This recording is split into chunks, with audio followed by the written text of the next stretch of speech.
Hello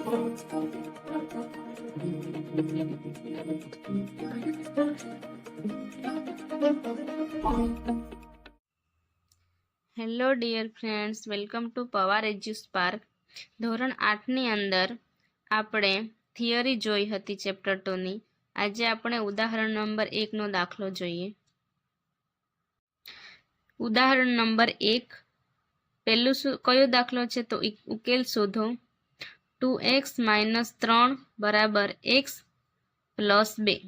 આપણે સૌથી પહેલા શું કરવાનું, આપણને સંખ્યા આપી હોય એને આપણે પાછું એકવાર લખી દેવાનું. 2x - 3 = x + 2. હવે આપણને ખબર છે, થિયરીમાં આપણે જોયું કે કયું અચલ પદ છે અને કયું ચલ પદ છે. તો 2x છે, શું કહેવાય, એની સંખ્યા બદલાતી રહે, એટલે આ શું છે, ચલ. આ અચલ છે, આ ચલ છે અને આ અચલ છે. સૌથી પહેલા આપણે શું કરશું, ચલવાળા પદ અને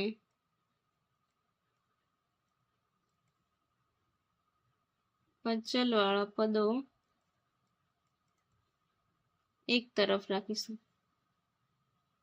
એક તરફ ચલવાળા પદો અને બીજી તરફ અચલવાળા પદો. તો એમાં ચલવાળા પદો કયા છે, 2x છે. x છે એ આપણી કઈ બાજુ આવશે, ડાબી બાજુ આવશે, એટલે -x થઈ જશે, બરાબર.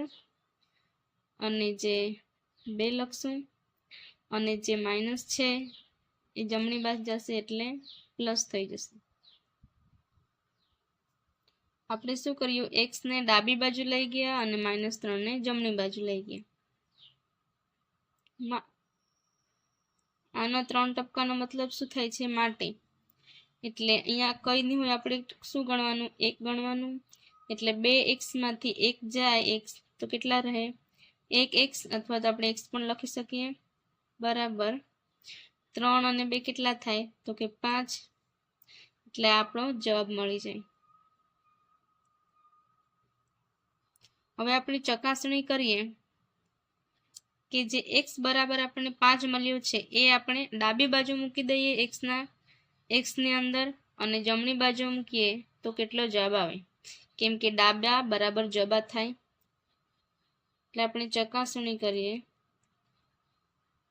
કે ડાબી બાજુનું પદ, અથવા તો ડાબી બાજુનું પદ કયું છે, 2x - 3. તો આપણે પહેલા પદ લખી દઈએ, 2x - 3. તો x બરાબર કેટલું મળ્યું, તો આપણને 5, એટલે 5 મૂકી દઈએ, -3. હવે 5 દુ કેટલા થાય, તો કે 10, -3, એટલે કેટલા જવાબ મળે આપણને, 7. હવે આવી જ રીતે આપણે જમણી બાજુ જોઈએ. જમણી બાજુનું પદ કેટલું છે આપણને,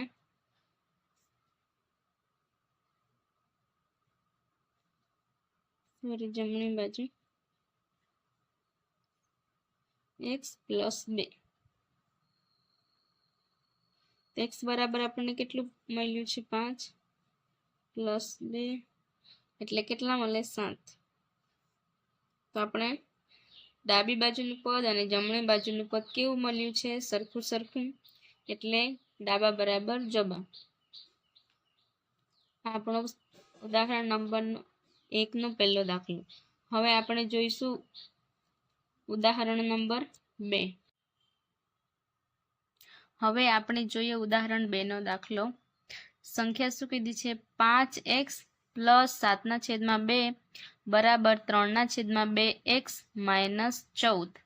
તો આપણે સૌથી પહેલા શું કરવાનું, તો કે જે ચલ પદ છે એને ડાબી બાજુ કરી લેવાના અને અચલ પદ છે એને જમણી બાજુ, એટલે સરખા કરી દેવાના, ચલને એક તરફ અને અચલને એક તરફ. સૌથી પહેલા આપણે આ સંખ્યા છે એને લખી દેવાનું, 5x + 7/2 = 3/2x - 14. હવે આપણે ચલ પદ એક તરફ અને અચલ પદ એક તરફ, એટલે 5x, આમાં કઈ સંખ્યા છે, 3/2x સંખ્યા છે, આ આખી પૂરેપૂરી સંખ્યા છે. આને આપણે કઈ બાજુ લઈ જઈશું, ડાબી બાજુ, એટલે પ્લસ છે એના બદલે શું થઈ જશે, માઇનસ, એટલે -3/2x = -14 અને જે પ્લસ છે ડાબી બાજુ એને જમણી બાજુ લઈ જતા -7/2 બરાબર। સૌથી પહેલું સ્ટેપ આપણે ચલ પદ એક તરફ અને અચલ પદ એક તરફ લખી દેવાનું બરાબર। અને આ ચિહ્ન લગાવી દેવાનું। આ ચિહ્ન કોનું છે? માટેનું। હવે આપણને જો આપણને અહીંયા 2 છેદમાં છે અને આ સાઈડ પણ 2 છેદમાં છે, પણ આપણે ચલ અને અચલ પદ સરખા કરી લીધા છે એટલે આપણે શું છેદમાં 2 લાવવા માટે આપણે શું કરશું? આપણે સાદું રૂપ આપવાનું છે એટલે 2 ને છેદમાં લાવવા માટે આપણે લસાઅ લેશું। લસાઅ લઈએ કોનો? તો કે અહીંયા કઈ નહીં હોય એટલે આપણે શું ગણવાનું? 1। અહીંયા પણ કઈ નહીં હોય એટલે આપણે શું ગણવાનું? 1। તો છેદમાં આપણે કેટલા જોઈશે? 2 જોઈશે। તો 1 અને 2 નો લસાઅ લેતા આપણને કેટલો મળે? 2। કઈ રીતે? તો આપણે કરી દઈએ 1 અને 2 એટલે 1 દુ 2 અને જે 1 વધે એનો 1 એટલે 2 ગુણ્યા 1 કરીએ તો આપણને કેટલો જવાબ મળે? 2। એટલે લસાઅ આપણો કેટલો થયો? તો કે 2। હવે માટેનું ચિહ્ન લખી દઈએ। પછી 5x છેદમાં કેટલા આપણે લસાઅ લેવાના છે? 2 એટલે 1 ગુણ્યા 2 લખીશું એટલે ઉપર પણ શું આવશે? એ જ સંખ્યા એટલે 2 -3/2 અહીંયા તો ઓલરેડી 2 છે જ x અહીંયા પણ -14 છેદમાં 1 ગુણ્યા કેટલા? 2 તો ઉપર પણ એ જ આવશે અંશમાં -7/2। હવે આપણે ગુણાકાર કરી દઈએ તો કે 5 દુ કેટલા? 10 અને x નું ચિહ્ન હોય છેદમાં 2 -3/2x। હવે આપણો છેદ કેવો થઈ ગયો? સરખો થઈ ગયો। હવે એવી જ રીતે બાજુમાં પણ 14 દુ 28 છેદમાં 2 -7/2 અહીંયા પણ છેદ કેવા થઈ ગયા? સરખા થઈ ગયા। છેદ આપણો સરખો હોય એટલે અંશમાં શું કરવાનું? કાં તો સરવાળો હોય તો સરવાળો કરવાનો, બાદબાકી હોય તો બાદબાકી કરવાનું। અહીંયા આપણને શું બતાવ્યું છે? બાદબાકી કરવાનું તો આપણે બાદબાકી કરશું। 10x હું ડાયરેક્ટ નથી કરતી, હું તમને સ્ટેપ બાય સ્ટેપ કરી બતાવું। એટલે 10x -3x છેદમાં 2 અહીંયા પણ -28 -7 છેદમાં 2 10x -3 કરે તો કેટલા? 7x છેદમાં 2 બરાબર -28 ભલે અહીંયા માઇનસનું છે પણ માઇનસ શું થશે? પ્લસ અને સંખ્યા મોટી સંખ્યાની એટલે માઇનસ આવશે। 28 ની આગળ માઇનસ છે એટલે 28 ને 7 35 છેદમાં 2। હવે